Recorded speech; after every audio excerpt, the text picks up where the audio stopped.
Om Namo Bhagavate Vasudevaya.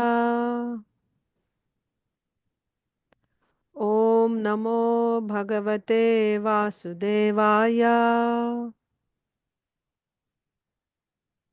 Om Namo Bhagavate Vasudevaya.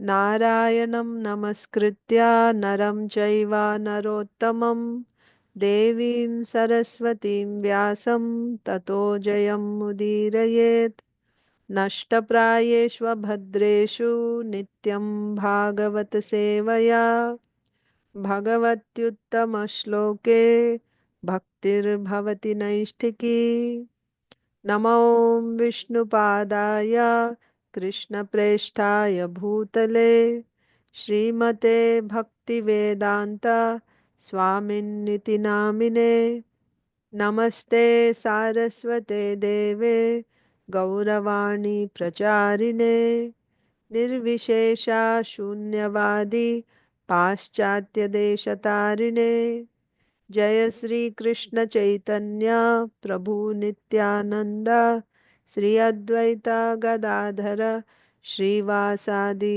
गौर भक्त वृंदा हरे कृष्णा कृष्णा कृष्णा हरे हरे हरे राम राम राम हरे हरे। ओम अज्ञानतिमिरान्धस्य ज्ञानाञ्जनशलाकया चक्षुरुन्मीलितं येन तस्मै श्रीगुरवे नमः।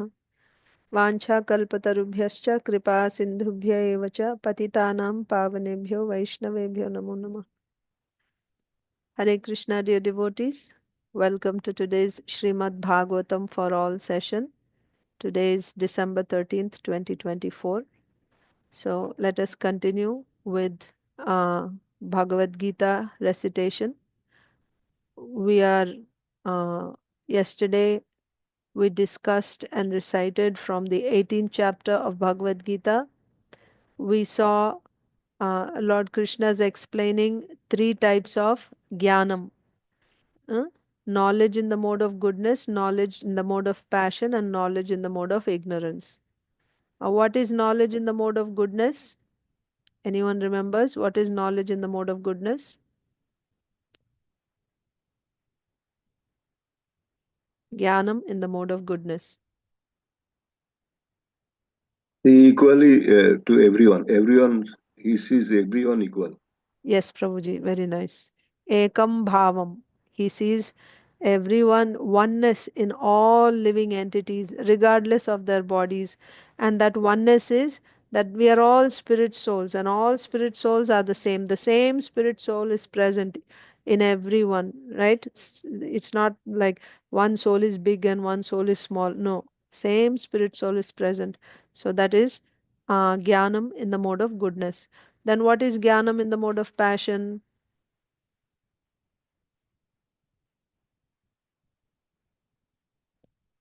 Jnanam in the mode of passion? Different. Sees different. Yes. He sees different based on the bodies. He thinks this is this living entity, that is that living entity.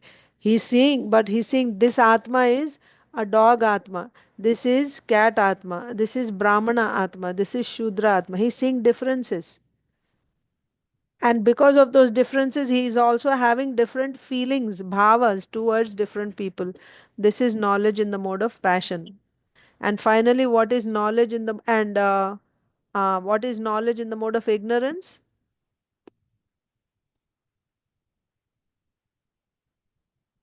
Illusion.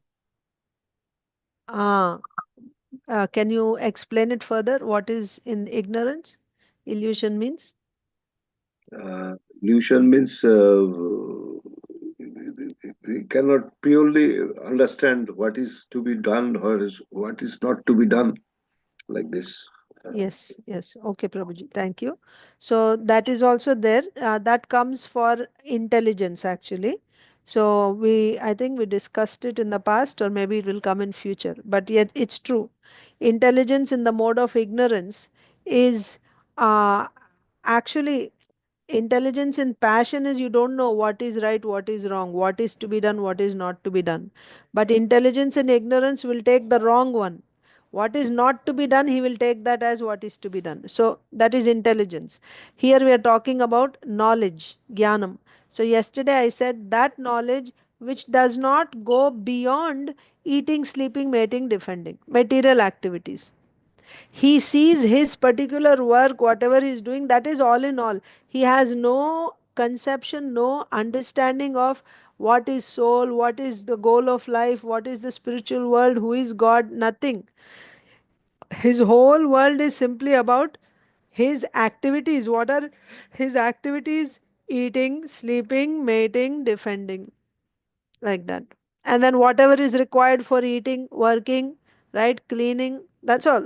It's just limited to these activities. This is knowledge in the mode of ignorance. So this we saw yesterday. Jnanam in goodness, jnanam in passion, jnanam in ignorance. Jnanam in goodness means ekam bhavam, seeing oneness in all living entities. And jnanam in passion means prithak bhavam. And you have that your vision is also, you see them differently, and also you have different feeling towards everyone. Hmm? And final, and also one more thing that we saw is what is the consequence of knowledge and goodness. uh, the, it unites. Avibhaktam vibhaktam. Vibhaktam means those who are actually different, divided, it unites everyone based on the oneness. This is the knowledge of knowledge and goodness. And what about knowledge and passion? It separates. It separates. There is disunity because you see differences. There is separation and then there is fighting. That is the result of knowledge in the mode of passion. And knowledge in the mode of ignorance means complete illusion. You have, some completely illusion. You are simply and also ऊर्ध्वं गच्छन्ति सत्त्वस्ता मध्ये तिष्ठन्ति राजसा adho gachanti tamasa. This we saw in the 14th chapter. What is the benefit of the mode of goodness? By when you are in the mode of goodness, it elevates you to higher realms. Urdhvam gachanti, it takes you higher. Madhya tishtanti rajasa. When you're in the mode of passion, it keeps you in the middle. It keeps you here only, right? And adho gachanti tamasa. If you're in the mode of ignorance, it takes you down to hellish planets, lower planets. So everything, there is a reason why Krishna is explaining all these various things in goodness, passion, and ignorance. Previous chapter, 17th chapter also we saw goodness, passion, ignorance, goodness, passion, ignorance. Happiness is in goodness, passion, and ignorance. Food you eat is in goodness, passion, and ignorance. Your karma that you're doing is also in goodness, passion, and ignorance. Like that. Karma phala, a karta, we will see all that now. Everything is in goodness. Shraddha is in goodness, passion, and ignorance. Why? In the 14th chapter we saw, if you're there is constantly competition between three modes. Whatever there is in this world, my body, my mind, my intelligence, everything, right, is made of these three modes only. Whatever you see in this material creation is nothing but, if you see what is its constitution, it is made of the three modes: goodness, passion, and ignorance. Then you have to come to, and then also these three are competing with each other all the time. Each one is trying to get supremacy. That is the condition. So by your decisions, if you keep, and Krishna is giving you very scientifically, he is explaining each item, what is the difference between this work in goodness, passion, ignorance. Why he is giving us this knowledge? So that you will keep yourself in goodness. You have to choose goodness. Why? Satvat sanjayate jnanam. Our problem is we are in an alien condition. I am a spirit soul and everything here is jada, it is matter. It is not my natural position. I am in a very unnatural position, like a fish which is out of water. I have to come back to my natural position. Then how can you come out of this unnatural position? You need knowledge. If you remember from Shastra Pramana, what do we need for any type of activity, whether laukika or alaukika? You need knowledge. And that knowledge also has to be yathartha. You want real knowledge. You don't want unreal. You want factual knowledge to do any activity. So now you have to come out of this unnatural position of the spirit soul. Come back to your natural constitutional position, which is to be a servant of the Supreme Lord. So, to come to that natural position, you need how to come out of it. Krishna is giving that knowledge in Bhagavad Gita. He's speaking personally and he's giving, right? So, Satvat Sanjayate Jnanam. If you're in the mode of goodness actually the the symptom of the mode of goodness is knowledge and happiness. And what type of knowledge? Not knowing ABCD and not knowing math and being able to calculate and operating computers nicely. That's not the knowledge we are talking about. Knowledge means understanding I am not this body, I am a spirit soul. Who am I? This will come if you keep yourself in the mode of goodness. So, the purpose of Krishna's so scientifically in detail explaining these three modes is to show you what is goodness, what is passion and ignorance, and also that means you should choose goodness. If you don't know what the others are, you will think everything is fine. That is why he's showing what are the symptoms of goodness, what is the symptom of passion, what is the symptom of ignorance. Now you can identify by the symptoms, you can identify, you can recognize which mode is influencing you by the symptoms. And then you should try to move to goodness. Don't remain in passion and ignorance. Why? Ignorance takes you down to hellish planets. Passion keeps you here only, repeated birth here only on the material earthly planet. Whereas if you come to goodness, it elevates you to higher and higher realms spiritually. So that is the whole purpose. So yesterday we saw Jnanam in goodness, passion, and ignorance. So what type of Jnanam should we have? We should have Jnanam in goodness, not in passion and ignorance. Like that. So next.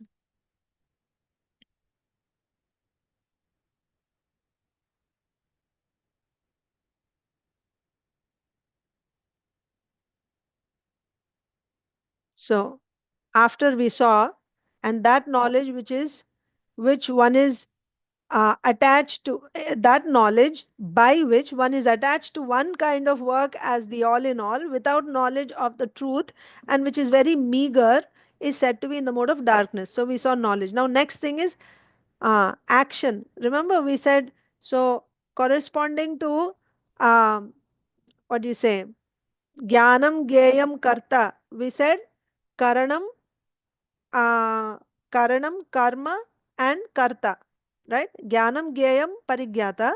Corresponding to that would be uh, karanam, karma, karta.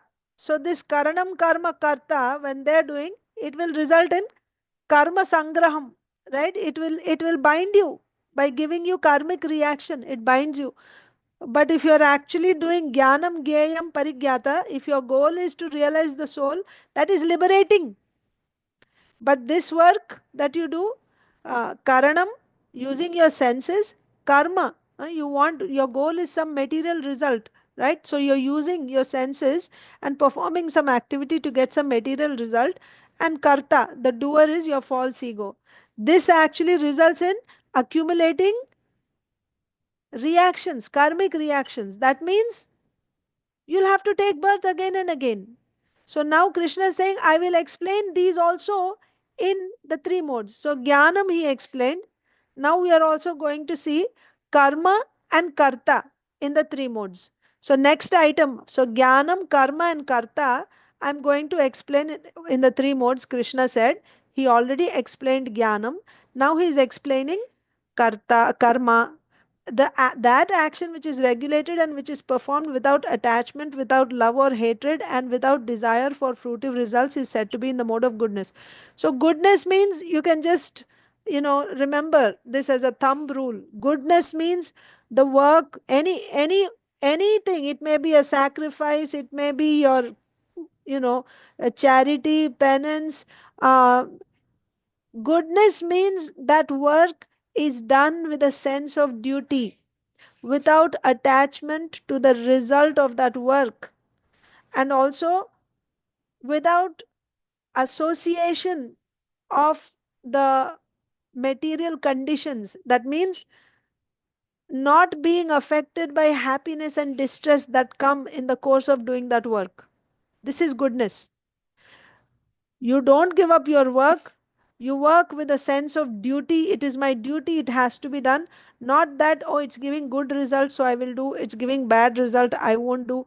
That's not goodness. No attachment to the result. Even if it means only uh, loss, failure, it doesn't matter. Still, this is my duty. I must do it. This is the mode of goodness.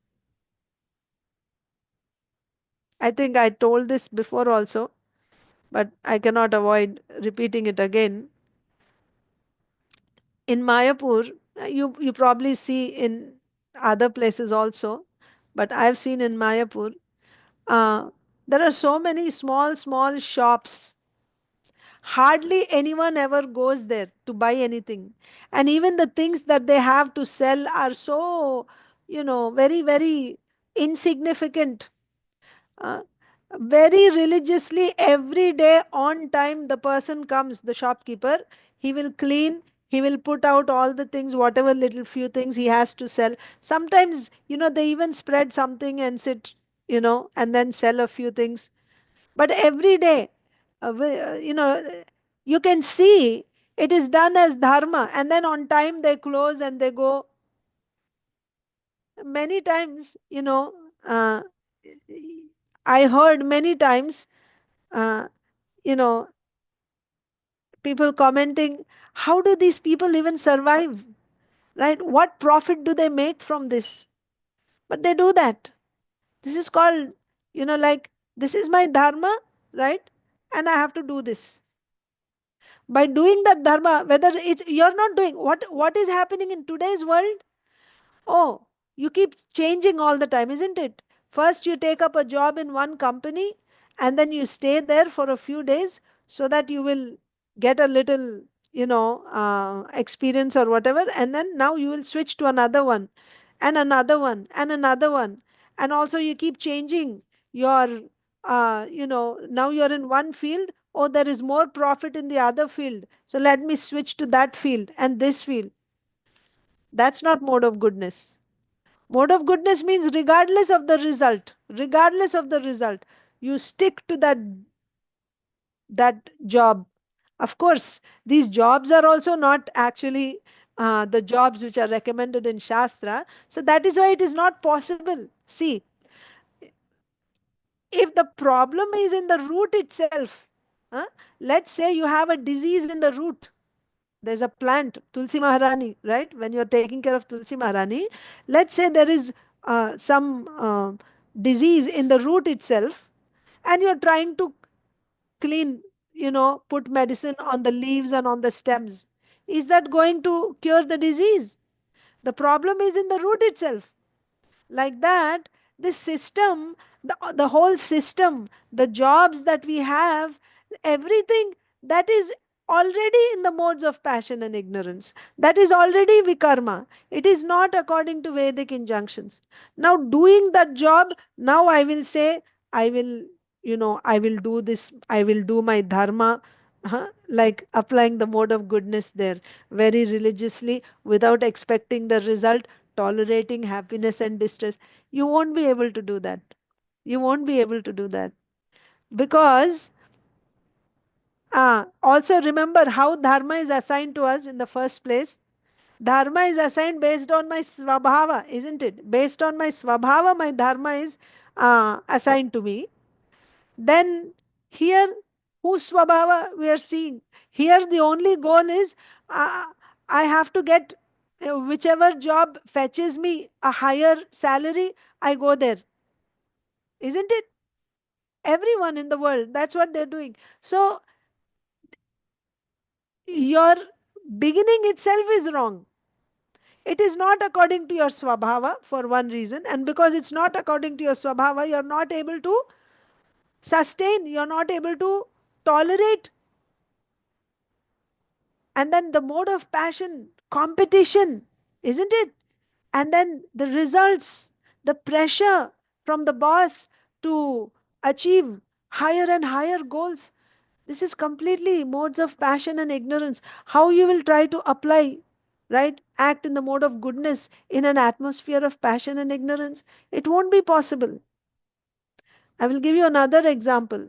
Naturally, by nature, we get difficulties because this is, after all, material world, dukkhalayam ashashvatam. But that also, uh, the pain that comes naturally when you're living a natural lifestyle, that is tolerable. I give you examples of things which I have personal experience with. And I think mothers have this experience also. When you are, childbirth, right? There is severe pain, labor pain for the mother. But if you go the natural way, nature has given a woman that capacity to bear that pain. It is difficult, no doubt, but you can bear it. But when you artificially interfere with that natural system and you inject, you know, epidural or some kind of to hasten, to speeden up, right? The process. Now I'm even forgetting the terms. It's been a while, long time ago. But, they try to speed up the process. They inject chemicals. This is artificial. Then the pain that comes from those things, that's unbearable. You won't be able to tolerate. And then one thing leads to another, right? First, they give you some medication to speed up the process. And that speeding up process gives such intense pain that you become completely helpless and you will beg, give me medicine, painkiller. And that painkiller will stop the natural delivery. And then they end up cutting you open. Pitocin. Yes, Mataji. Pitocin. Correct. This is what is happening. Interfering with the natural process. But then if you do it naturally, yes, it is painful, but you can bear it. It is your swabhava. So how it is your swabhava? You got a woman's body. A woman's body, that body has a particular swabhava. That's why you got that body. And that body can bear that kind of pain. For generations and generations and generations in India, you have seen, and even in the West also. All this is coming now. You never see things like this, artificially inducing things. No, all they try to do is they try to calm you down, relax you, give some heat pad and massage your hands like that, trying to keep you relaxed as far as possible. This is called mode of goodness. Mode of goodness means going with the Lord's way of life, living the Lord's way of life, natural way of life. But if you're living in an artificial atmosphere and being dependent on that artificial atmosphere, and within that, now you're trying to follow a natural lifestyle, it's not going to work. It's not going to work. There will be reactions all the time, right? Passion and ignorance and goodness. So if you're not in goodness, then so that's why Krishna is explaining this goodness. Uh, Karma. So here we are seeing action in the mode of goodness. Action in the mode of goodness means it has to be regulated. Yes, regulated, right? That means you don't give up your job. Your job means your dharma, your duty. Regularly, every day you do it, right? No skipping because, oh, today I don't feel like doing it, or I'm not feeling so well today, or whatever else. No, action which is regulated and it is performed without attachment, without love or hatred, and without desire for fruitive results is said to be in the mode of goodness. Then what is action in the mode of passion? Action performed with great effort by one seeking to gratify his desires. So you're doing this, right? Mode of passion means you're working, but what is driving you? That that attachment to the result that comes. So for that you're working with great endeavor. So sometimes you do so much because the results are coming, and at other times you're not interested. Top, right? No, you don't do work. This is mode of passion. Huh? Action performed with great effort by one seeking to gratify his desires and enacted from a sense of false ego. The other thing is mode of passion. The work of the mode of passion is you are this action is done with a sense of false ego. What is false ego? I am the doer.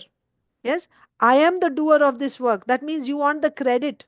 I will do a nice job, but finally I should be recognized. I did it, like that. This is also sign of the mode of passion. False ego. I did it. And also it's done with great effort. Why? Because of attachment to the results. You want to gratify your senses. And again, senses are subtle and gross. Gross level is profit, right? But subtle level is adoration, distinction. Everyone will know how great I am and nobody is like me, right? Following, many views will come, or uh, adoration and distinction. Distinction means no one else is like me. I'm the best, right? All these things. Attachment. This is in the mode of passion. Action performed with great effort by one seeking to gratify his desires and also enacted from a sense of false prestige is called action in the mode of passion. Then what is action in ignorance? That action performed in illusion. Ignorance means illusion, always. In disregard of scriptural injunctions. So, what is dharma? We said, first of all, dharmam tu sakshat bhagavat pranitam. Dharma is given to you according to Shastra. In the scriptures, Shastra means Vedas. Dharma is said there. So for you to, in order to assign your dharma, first your swabhava has to be recognized. And then your dharma is assigned to you. This is dharma. Now, if somebody is doing, can we call all activities as dharma? If somebody is doing activities which are not assigned in scripture, what do you call such activities? Such activities are actions in the mode of ignorance. Bhagavad Gita, Krishna speaking. Now you think all the various jobs that are there in the world today, where are they mentioned in the Vedas? Factories, technology, software industry, you name it, big hospitals, and all the types of machinery and everything. So all this is what? Action. All this work, it's all work. It's not called karma, it's called vikarma. Karma means that which is enjoined in the scripture. Karma and dharma are synonymous. You can use it in place of each other. Whether you say karma or dharma, it's the same thing. And dharmam to sakshat bhagavat pranitam. Dharma is given by Bhagavan. It's not given by man. It's not given by some scientist, by some research, he invents something. That's not dharma, that's not karma. So then we are working for them, isn't it? So we are seeing karma in goodness, passion, and ignorance. What is karma in goodness? Obviously, that karma means it has to be enjoined in the scriptures only. And that also with what quality you should do? You should do it in a regulated way. Doing your dharma in a regulated way without attachment to the results, right? And uh, and of course tolerating the pains and pleasures that come. And karma which is in the mode of passion means you're working with great endeavor. It doesn't say regulated passion, but there is this endeavor, like, right? Early in the morning people wake up to drive to their workplace, isn't it? But the day when you don't have work, now you're not interested. You just sleep until 9 o'clock, 10, 12. I don't know how people sleep. They take pride that when we get a long weekend, then we sleep all day for 3 days, 4 days. I simply slept, and this is my achievement.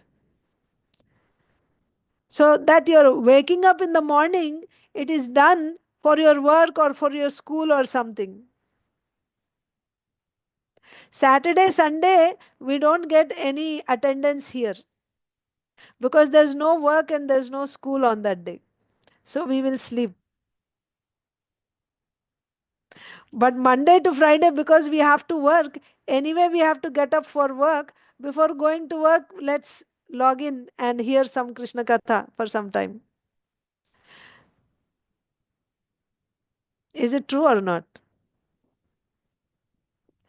So, uh, it's okay, right? Something is better than nothing. But I'm just saying, mode of goodness means regulation, regardless of rain or sunshine, it does not matter. Every day you have to go, and you have to have that regulation. You see, in Mayapur, Mangalarti devotees go. Some devotees, it does not matter whether it is raining or whatever. They just go. Mangalarti, Darshanarti, those who go regularly, whatever may be the condition, they just go anyway. Even in lockdown, they were going. Of course, they were not allowed to go inside. They stopped. But in lockdown also, they were going. They were literally standing at the gate to go and take darshan. Regulation. Of course, that is devotional service. Bhakti is devotional service.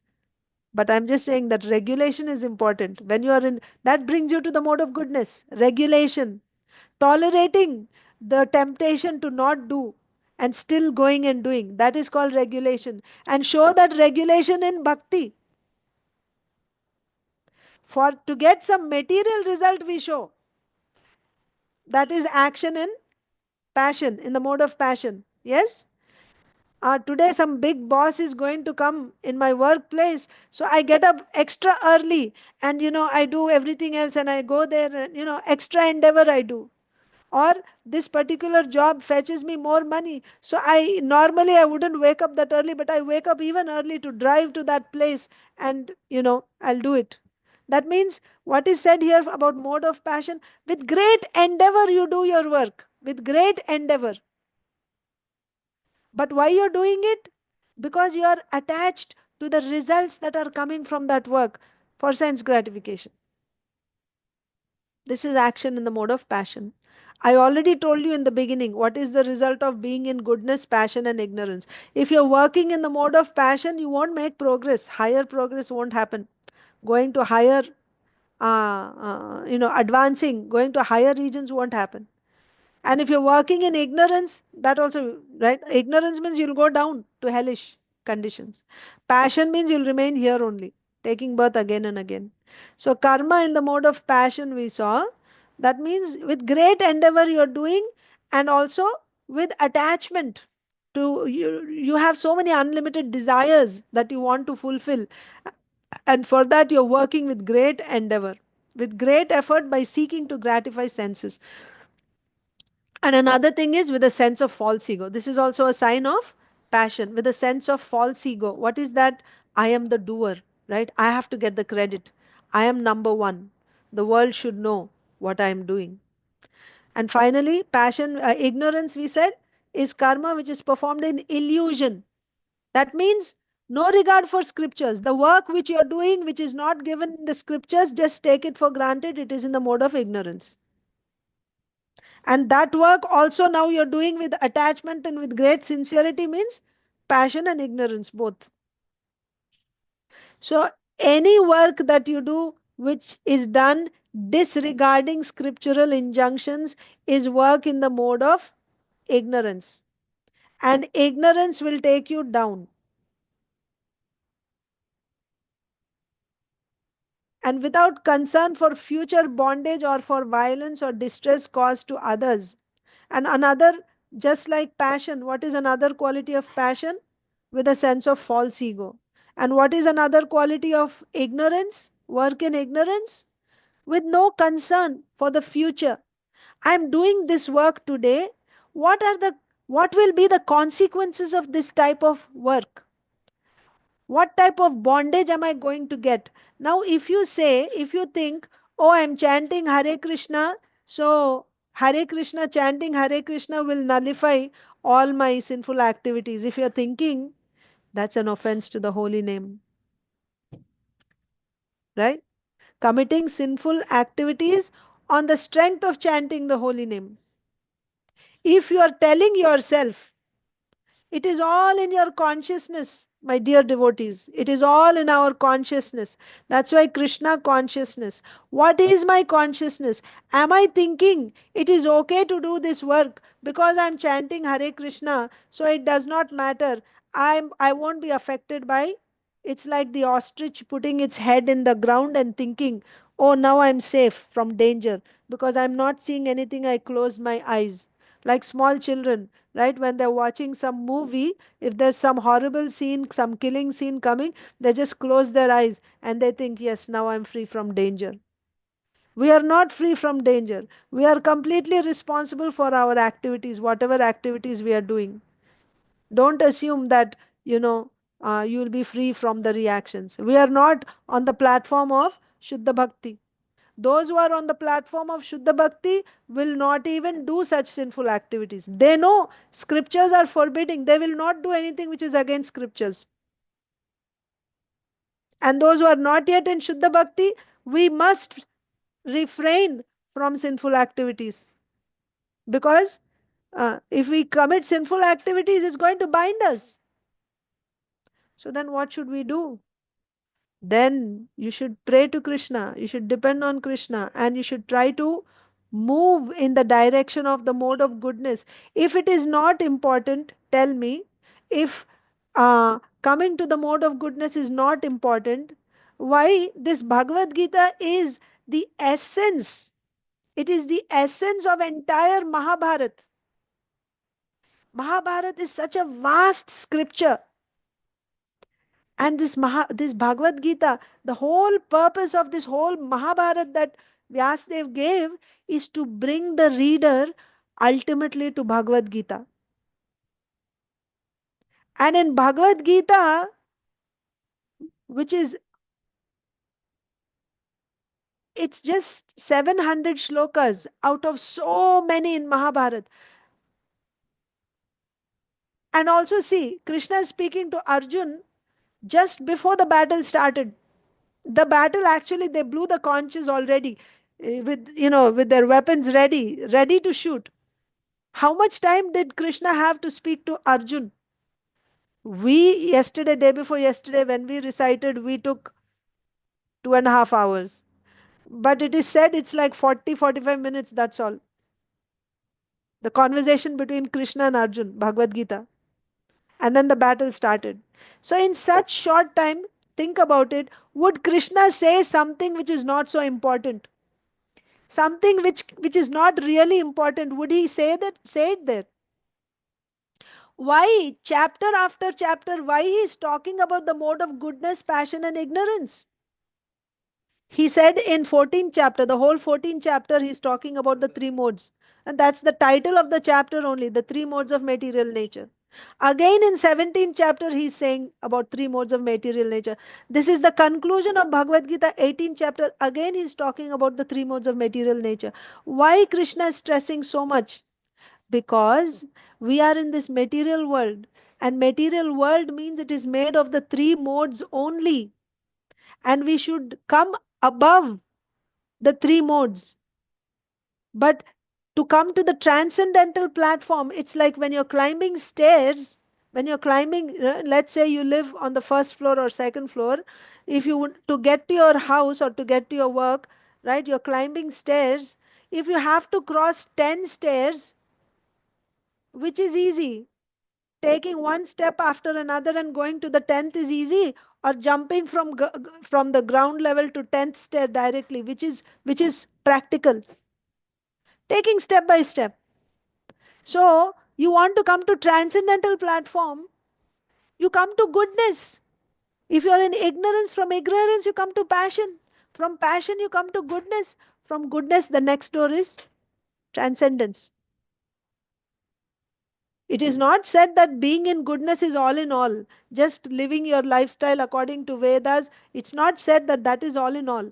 Nevertheless, goodness, sattvat sanjayate jnanam. When you are in goodness, it gives you knowledge. Knowledge means I am not this body, I am a spirit soul. That knowledge you get simply by being in the mode of goodness, because that is the natural way of lifestyle. So then what should we do now in our present situation? Everything is said. Just we have closed our eyes all these years, eyes and ears. Although we read Srila Prabhupada's purports, and in his purports time and again we are reading about Varnashram Dharma, and Varnashram Dharma, how to start also he has a plan. Varnashrama colleges, Srila Prabhupada talks about Varnashrama colleges, and how to start Varnashrama colleges. First, like this, getting together and talking about it, forming Varnashram research groups. This is important. This is not just for somebody else. No, it's my problem. My children are getting spoiled. My life is getting messed up. I am getting entangled. I am spoiling my future. It's not that you shouldn't chant. Ultimately, it's only chanting that is going to help us.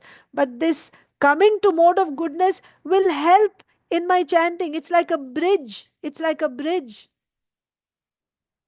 To say that, oh, chanting is sufficient. Yes, chanting is sufficient. If you are chanting like Haridas Thakur, it is sufficient. For you to chant like Haridas Thakur, you need firm faith.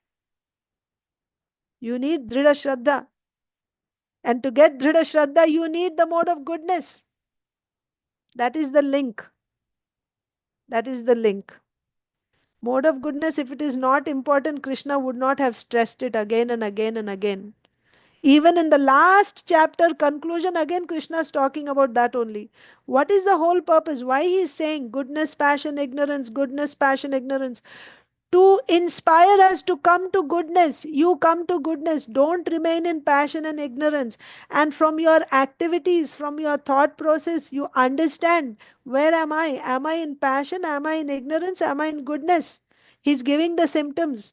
So, work in ignorance, Krishna is saying, any work which is done against scriptural injunctions. Now, you may think work means the yagyas which I do. No, work, karma, occupational duty.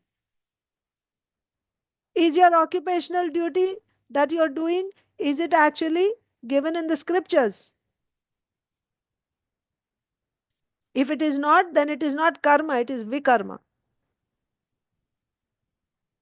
By doing vikarma, what is happening? Vikarma is pulling you down, and then you're trying to chant. There's tug of war between the two. You're not able to maintain your sadhana properly, you're not able to progress properly. On the other hand, instead of vikarma, if you did karma in the mode of goodness with the right consciousness, the way Krishna is saying, then, and along with that, if you're chanting, this is actually reinforcing.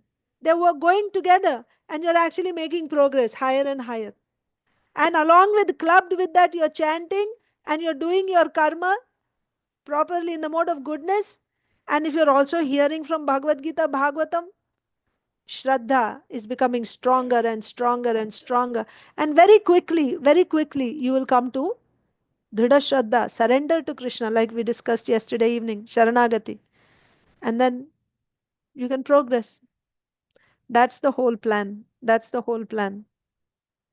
So if we act like ostrich, right, and if we think that, oh, this is not my problem, it's okay, I will also maintain this lifestyle here, and also I'm going back to Godhead in this lifetime. If we are thinking like that, we are being foolish. Like those children who close their eyes when they see fear, when they see something scary, or like the ostrich which digs its head into the soil. We have to do something about it. Ah, so now the next question is, so what should we do? Just drop everything here and go? No, that's not the idea. But at least accept it. Step one, accept it, admit it. Don't argue against it. Don't say that uh, it's not possible. This is Kali Yuga. Vedas are not, Varnashrama is not possible for Kali Yuga in the present age. Then Bhagavad Gita is also not possible in Kali Yuga. Why we are studying Bhagavad Gita? This was spoken back then. It's not for today. This is offense. Shruti Shastra Nindanam. Fourth offense to the holy name. Right? To blaspheme the Vedic literatures or literatures in pursuance of the Vedas. Vedic literatures. If you say that things that are said in the Vedas, it's not practical, it's not for today, it's an offense. Of course, which part of the Vedas we have to follow, that you should understand. It's not that Vedas are wrong, but just like for a first grader, the syllabus is different. Fifth grader syllabus math, let's take math. What a first grader studies in math is different. What a 10th grader studies is different. What a college going student or a PhD, postgrad, what he studies is different. That's admitted, although it's all math. So depending on your level, whether you're in 10th grade or post grad or first grade, that type of math you'll be studying. So Vedas means everything is there. It doesn't mean you have to follow everything. But at the same time, you understand the Vedas are completely transcendental. They're true. There's nothing false. Now, how to follow, how you will know? Mahajano yena gatasya pantha. Follow in the footsteps of Mahajans. Who are Mahajans? Read in Bhagavatam and all our acharyas in the Guru Parampara. What is the lifestyle that they lived? Generally, as soon as we say, immediately people say Bhaktivinoda Thakur. He was a householder and he was, ah, and what was his lifestyle? See, if you live like that, yes, no problem. Not one moment wasted in the day. Continuously, right? Direct devotional service. And look at his writings, look at his work, his poetry. That will, you can look into his heart, what kind of a devotee he is. Are we living that type of lifestyle? Yes, then you won't be affected. And what is he saying? He is saying Daiva Varnashram is a sense. He is the one who coined this term Daiva Varnashram. Bhaktivinoda Thakur. He didn't say it's okay that you just do any type of work and it's fine. He didn't say that. When Bhaktivinoda Thakur came, you know at what time he came? He came in a time when Vaishnava's name was completely spoiled in society. People thought Vaishnavas means rogues, people doing all sorts of illicit activities, smoking ganja and, having illicit sex in the name of being Babajis. That was the time when Bhaktivinoda Thakur came. And he, once again, he revived the respect for Gaudiya Vaishnavism. And that Bhaktivinoda Thakur is saying, he coined Daiva Varnashram system. He told his son Srila Bhakti Siddhanta Saraswati Thakur, you revive the Varna Ashram. That's why before that you never heard in Chaitanya Mahaprabhu's Leela also. Do you ever see Chaitanya Mahaprabhu is maintaining brahmachari ashrams and sannyas ashrams? And no, Mahaprabhu took sannyas from uh, Advaita school, Keshav Bharati. But Bhaktivinoda Thakur said no. Why? Because for you to do anyabhilashita shunyam jnana karma dhyanavritam anukulyena krishnanushilanam means this is Shuddha Bhakti platform. Day and night, every moment without interruption, you are engaged in direct devotional service, like Haridas Thakur did, like the six Goswamis did, continuous. That is the platform of Shuddha Bhakti. What happened after them when Srila Rupa Goswami gave that definition of Shuddha Bhakti? Then people left home to do Shuddha Bhakti. They went to Vrindavan. But what was the problem? They didn't have Dridha Shraddha. Without developing that strong faith, they dropped their families, their responsibilities. In fact, like we read here in Bhagavad Gita, Krishna is saying Tyaga is in goodness, passion, and ignorance. What is Tyaga in ignorance and passion? Giving up your prescribed duties out of illusion. That is Tyaga in ignorance. Giving up your prescribed duties out of difficulty. Maintaining a wife and children and working is so difficult. I'll just leave and I'll take sannyas. I'll go to Vrindavan, I will become a Babaji. There I will beg for, I'll do some madhukari and my life is, I don't have to work so hard. Too much. Oh, children fall sick. I have to take loan from someone and then I have to pay. So much headache. Drop everything and go. Like this, people started leaving home and going to Vrindavan. And there they become Babajis. But what is the, why did they leave their karma? Did they leave their karma because they got faith in Krishna? No. Out of illusion, they left their dharma. Or out of difficulty, fear of difficulty to the body, they wanted easy life, so they left and they went. And now, wearing only a loin cloth, I am a Babaji. What? But what is in your heart? Heart is filled with material desires still. Temporarily, right? You may feel like, oh, now I'm renounced, I left everything. But you still have. So after going there, what you will do? I left everything, but the desires are there. Now you will do sinful activities to fulfill your desires. In the name of a Vaishnava, wearing a loin cloth as a Babaji, putting tilak, and Babaji means I'm neither Brahman, Kshatriya, Vaishya, Shudra, I'm not Brahmachari, Grihastha, Vanaprastha, Sannyas, I'm beyond all this Varnashrama system. I am a pure devotee of the Lord. Pure devotee of the Lord means do pure devotional service 24 by 7 like Haridas Thakur.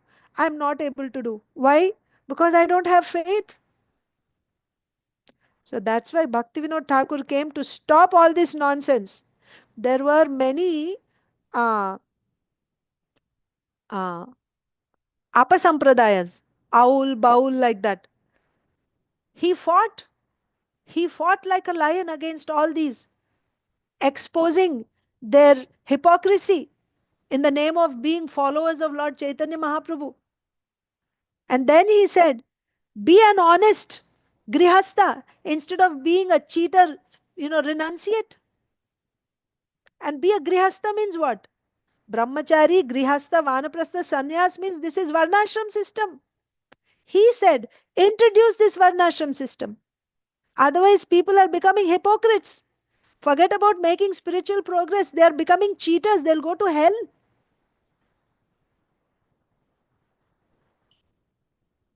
So that is why, Srila, it's time. I have also a class today at ISKCON Philadelphia. I was going to cut short the class at 7:30, but yeah. So that is why Srila Bhaktivinoda Thakur said, there's a letter, if you read, letter written by Srila Bhaktivinoda Thakur to Srila Bhaktisiddhanta Saraswati Thakur, telling him to introduce this Daiva Varnashram. And then you will see in the writings of, the magazine, Sajjan Toshini, Srila Bhaktisiddhanta Saraswati Thakur, he writes about Daiva Varnashram system.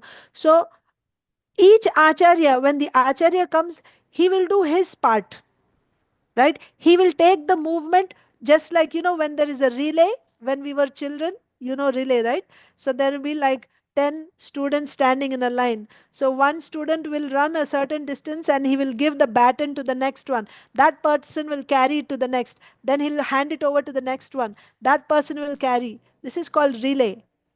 Like that, our acharyas are also pushing this movement forward. The previous acharya brings it forward to one level and then hands on the mission to the next acharya, and that acharya takes it to further, right? And then the next acharya takes it even further. In this way, they are pushing this movement of Sri Chaitanya Mahaprabhu. The goal is certainly to establish Shuddha Bhakti, pure unalloyed devotional service, all over the world. That is Sri Chaitanya Mahaprabhu's prediction. Prithivite ache jatta nagaradi gram, sarvatra prachar hoibe mor nam. It has to happen. It has to happen. But it's not over. Don't think it is already, if it is already achieved, then all of us must be doing that all the time, simply chanting Hare Krishna. But it is started by the mercy of Srila A.C. Bhaktivedanta Swami Prabhupada. But that has to be taken forward now. He's expecting that. Not that, oh, he has created a nice house for all of us, so let's live comfortably here. No. We have to carry that forward, being his instruments. And carrying it forward means first apply it in our lives, in our hearts. Let that desire be in our prayer to Krishna every day. Pray to Krishna. Krishna, may your will be done. May your Sri Chaitanya Mahaprabhu, may your desire be fulfilled. And may we become instruments in your mission.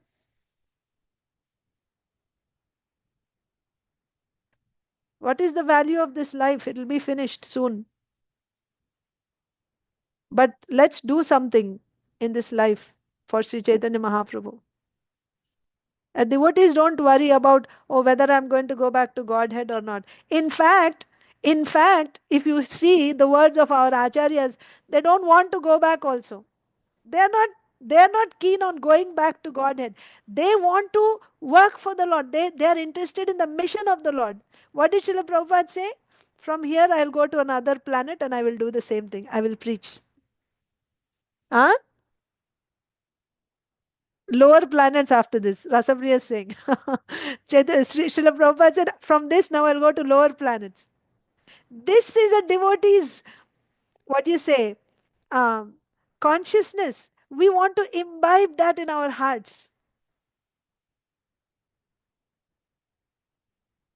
And that is joy. And we are not alone. We are not alone. We have the whole Guru Parampara behind us. We just have to align with them, accept it, and then do our little bit, whatever we can. At least have that desire in the heart to to take it forward, right? Accept it. Just accept it. Accept what they are giving us. And the path will open. Help will come. They're there to help all of us. But if we are just, callous and, oh, let me, no, lukewarm won't help. Lukewarm won't help. So I will end here today. I don't know what I covered, what I didn't cover today, but uh, yeah, Bhagavad Gita we covered three shlokas. What were the three shloka? Karma in goodness, karma in passion, karma in ignorance. Let's just recite those three verses before I end the session today. I have to go to the Bhagavatam class in ISKCON Philly now.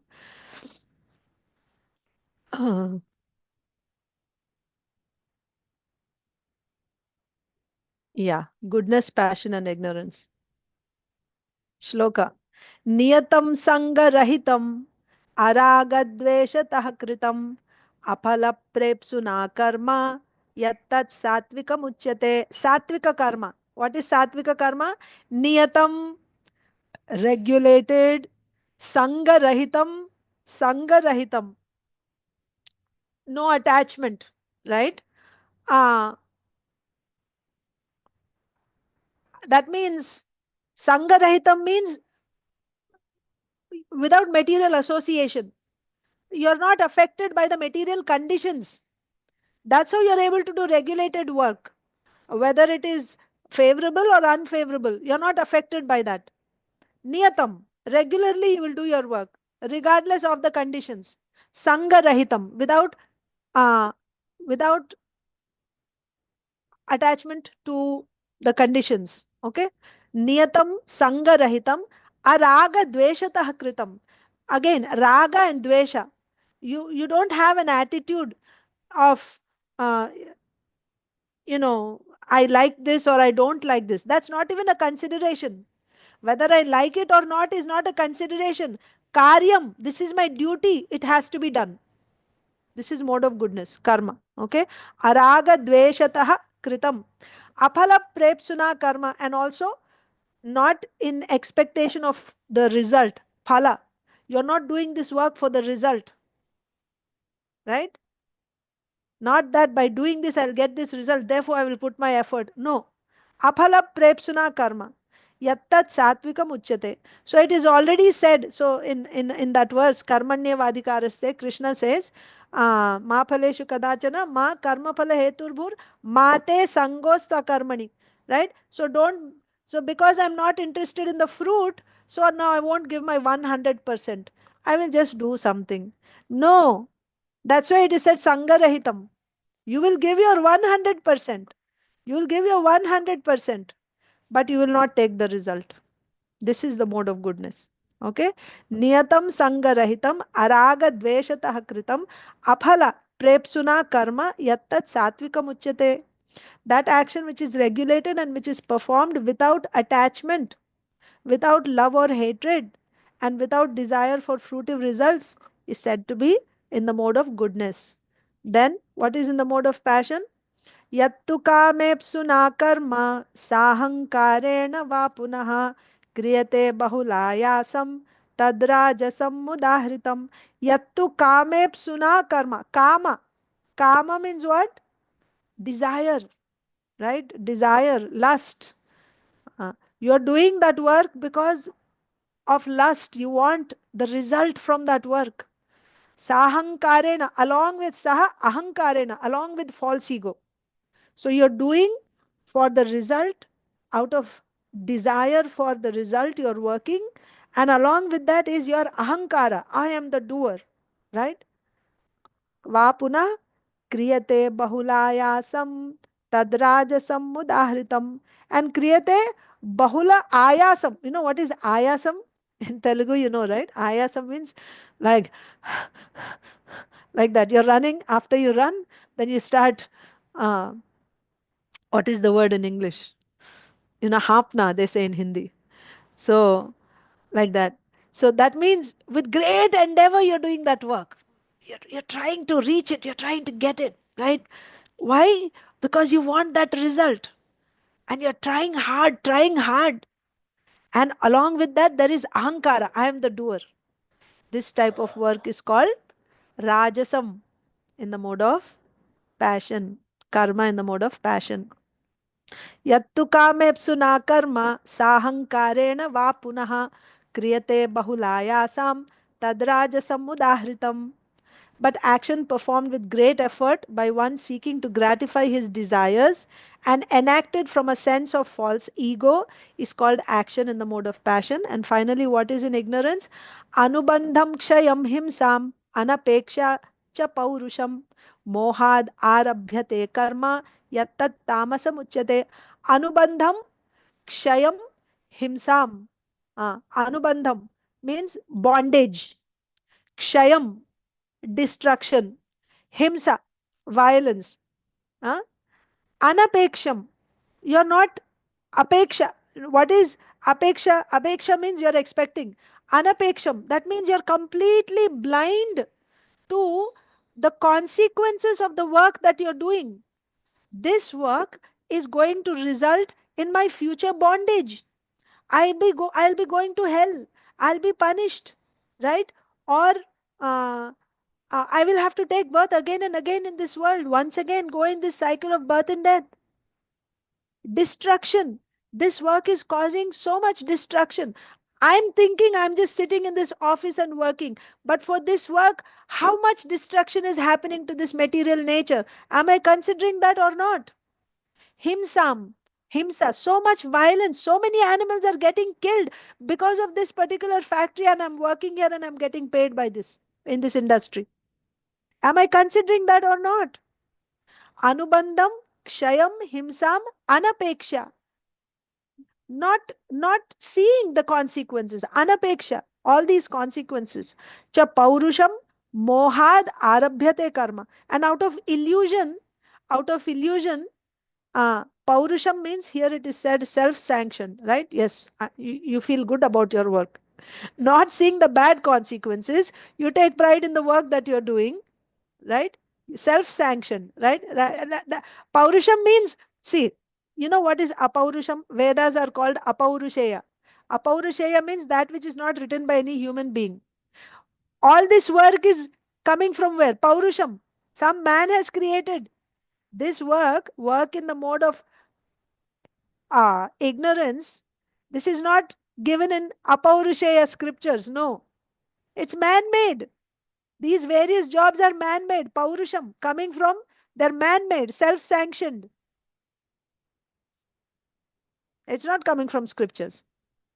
That type of work is in the mode of ignorance, paurusham. And out of illusion, mohad, arabhyate karma. Arabhyate karma. He starts such work, right? Arambham, it is said, right? Arabhyate karma. So out of illusion, he begins this work. This work is not even enjoined in the scriptures. It is only man-made work. And this work is going to cause you future bondage. It's going to cause so much destruction. Uh, and uh, it's going to cause so much violence to other living beings, so much distress to other living beings. Not considering all this, out of illusion, when you begin this work, that work is called work in the mode of ignorance. That action performed in illusion, in disregard of scriptural injunctions, and without concern for future bondage or for violence or distress caused to others is said to be in the mode of ignorance. So, tomorrow we will start with uh, text 26. So, we have to see karma also. Next, we will see three types of karma, and also we will see, I think, yeah. So further, so the 18th chapter has 78 verses. So we will take small chunks and we'll go each day. I didn't cover Srimad Bhagavatam and Bhishma Stuti today. We will do tomorrow. Thank you so much. Hare Krishna. All of you have a wonderful day in Krishna consciousness. We will Hare meet Krishna, again. Mataji. Thank Hare you, Krishna. Bhakti. Hare Hare Krishna. Krishna. Hare Krishna. Thank you.